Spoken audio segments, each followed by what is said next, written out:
നമസ്കാരം. ടോഷ്മാസ് കിച്ചണിൽ ഞാൻ ഇന്ന് തയ്യാറാക്കി കാണിക്കുന്ന ഒരു സ്പെഷ്യൽ ഐറ്റമാണ്. ഇതാണ് ഉണക്കമുന്തിരി എങ്ങനെയാണ് തയ്യാറാക്കുന്നതെന്ന്. നമുക്ക് വീടുകളിൽ തന്നെ വളരെ എളുപ്പത്തിൽ ഉണക്കമുന്തിരി തയ്യാറാക്കാം.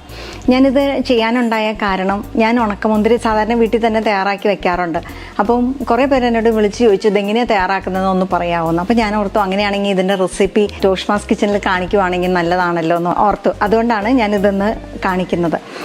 ഈ ഉണക്കമുന്തിരി വീട്ടിൽ തന്നെ തയ്യാറാക്കി എടുക്കാൻ വേണ്ടിയിട്ട് ആദ്യം തന്നെ ഇത് 1 കിലോ സീഡ്ലെസ് പച്ചമുന്തിരിയാണ്.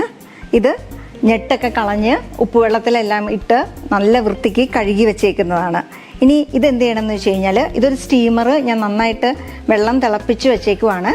ഇതിലേക്ക് ഉപ്പുവെള്ളത്തിലൊക്കെ ഇട്ട് ഞെട്ടൊക്കെ കളഞ്ഞ് കഴുകി വൃത്തിയാക്കി വെച്ചേക്കുന്ന പച്ചമുന്തിരി ഇട്ട് കൊടുക്കണം. ഇതിട്ട് കൊടുത്തിട്ട് ഒരു ഏകദേശം 5 മിനിറ്റ് ഒന്ന് ആവി കയറ്റിയെടുക്കണം. നമുക്ക് വെന്ത് കിട്ടേണ്ട ആവശ്യമില്ല, ജസ്റ്റ് ഒന്ന് വാടി കിട്ടിയാൽ മതി. ഈ സ്റ്റീമറിൽ നമ്മൾ ആവി കയറ്റാനായിട്ട് വെച്ചിട്ട് ഏകദേശം 5 മിനിറ്റായി. നമുക്കിനി തീ നിർത്താം.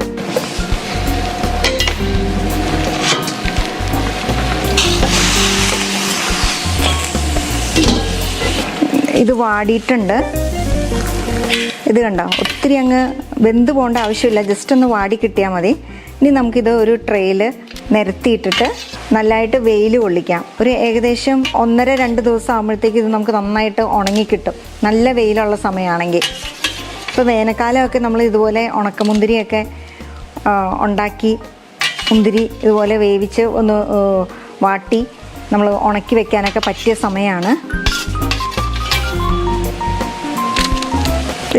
ഇനി ഇത് ഒരു 1.5 ദിവസം 2 ദിവസം നല്ല വെയിലത്ത് വെച്ച് വെയിൽ കൊള്ളിക്കുമ്പോഴത്തേക്കും നമുക്ക് നന്നായിട്ട് ഉണങ്ങി കിട്ടും. ഞാൻ നിങ്ങളെ കാണിച്ചു തരാം. ഇത് ഞാൻ നേരത്തെ തയ്യാറാക്കി വെച്ച ഉണക്കമുന്തിരിയാണ്.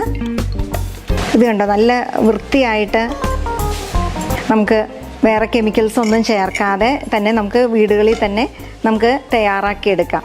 നല്ല ഹൈജീനിക് ആയിട്ട് നമുക്ക് തയ്യാറാക്കിയെടുക്കാൻ പറ്റും. നിങ്ങൾ ഇതുപോലെ തന്നെ ചെയ്തു കഴിഞ്ഞാൽ നിങ്ങൾക്ക് വളരെ എളുപ്പത്തിൽ വീടുകളിൽ ഉണക്കമുന്തിരി തയ്യാറാക്കിയെടുക്കാം. ഇനി മറ്റൊരു റെസിപ്പിയുമായി അടുത്ത എപ്പിസോഡിൽ നമുക്ക് വീണ്ടും കാണാം. അതുവരേക്കും it's me Toshma signing off.